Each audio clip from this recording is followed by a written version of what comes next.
آج اگر یہود امت مسلمہ کے ایک طبقے کو نقصان پہنچا رہا ہے اور ان کو ذبح کر رہا ہے اور بچے وہاں جھلس رہے ہیں اور بھوک سے بلبلا رہے ہیں اور معصوم بچیوں کے معصوم چہرے روزانہ جو دیکھنے کے مناظر ملتے ہیں، ایک دل رکھنے والا انسان یہ خوفناک، یہ بھیانک مناظر دیکھ نہیں سکتا۔ قربان جائیے، اسلام کی حقانیت اور اسلام کی سچائی اور اسلام کا امن یاد آتا ہے۔ کیا امن یاد آتا ہے؟ محمد الرسول اللہ صلی اللہ تعالی علیہ وسلم نے مکہ فتح کرنے کا ارادہ فرمایا۔ آپ نے اعلان کر دیا اپنی جماعت کو، اپنے لشکر کو، اپنے سپاہیوں کو، آپ نے اپنی فوج میں یہ اعلان کر دیا، خبردار کوئی آدمی کسی عورت پر ہاتھ نہیں اٹھائے گا،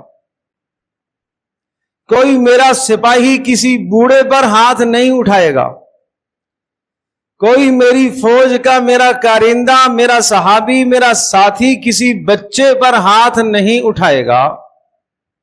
بوڑھے پر ہاتھ نہیں اٹھانا ہے، عورت پر ہاتھ نہیں اٹھانا، بچوں پر ہاتھ نہیں اٹھانا۔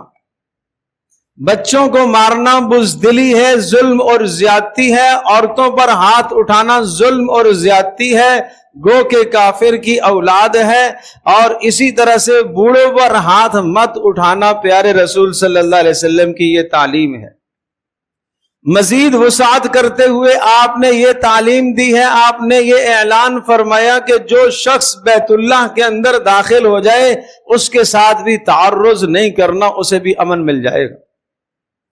کہاں گیا اگر سارے بیت اللہ کے اندر نہ آ سکے تو پھر کہاں، اچھا جو ابو سفیان کے گھر میں چلا جائے اس کو بھی امن مل جائے گا، اس کے ساتھ بھی تعرض نہیں کیا جائے گا، اسے بھی قتل نہیں کیا جائے گا، اسے بھی نہیں مارا جائے گا۔ کہاں گیا کہ ابو سفیان کا گھر بھی تو اتنا بڑا نہیں ہے، آپ نے فرمایا من اغلق دون باب، جس نے اپنے گھر کا دروازہ بند کر لیا اس کے ساتھ بھی کوئی چھیڑ چھاڑ نہیں کی جائے۔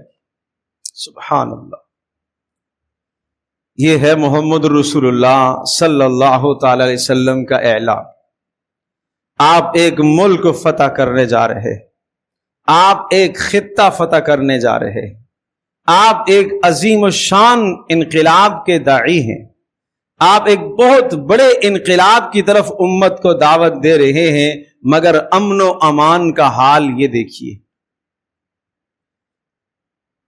اور پوری رسول اللہ صلی اللہ تعالی علیہ وسلم کی زندگی میں آپ کے 10 سالہ مدنی دور میں کتنی جنگیں ہوئیں، 27 غزوات میں پیارے رسول صلی اللہ علیہ وسلم نے از خود شرکت فرمائی ہے، اور 9 غزوات میں جنگ کی نوبت آئی ہے۔ آپ اندازہ کیجئے کہ یہ تمام غزوات میں اگر تعداد شمار کی جائے گی کہ مسلمانوں کے یا سامنے کافروں کے کتنے کام آئے، مارے گئے، تو یہ تعداد 1000 تک نہیں پہنچتی، یہ تعداد 1000 تک نہیں پہنچتی۔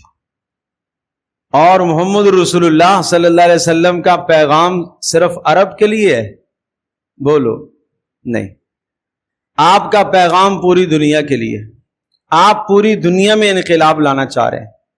اچھا، رسول اللہ صلی اللہ علیہ وسلم کا انقلاب 1 سال کے لیے ہے، 2 سال کے لیے ہے، 14 سال کے لیے ہے، 1400 کے لیے ہے؟ نہیں، بلکہ قیامت تک آپ کا انقلاب ہے۔ ایک شخص قیامت تک انقلاب لانا چاہ رہا ہے، پوری دنیا میں انقلاب لانا چاہ رہا، اور اس کے امن و امان کا یہ حال ہے کہ پوری پیارے رسول صلی اللہ علیہ وسلم کی زندگی میں جو جانیں کام آئیں ان کی تعداد 1000 بھی نہیں پہنچتی۔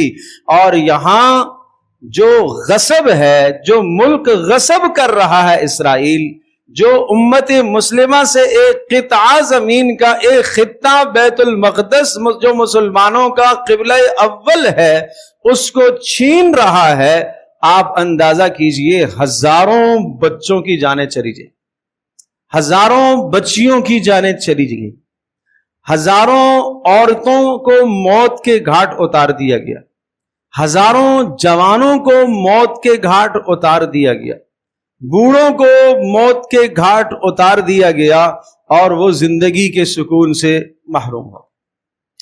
وہ علیحدہ بات ہے کہ انہوں نے حل تربصون بنا الا احدى الحسنيين، انہوں نے شہادت کے مرتبے کو پا لیا ہے، مگر دوسری طرف ظالم قوم کا ظلم تو آپ دیکھیں۔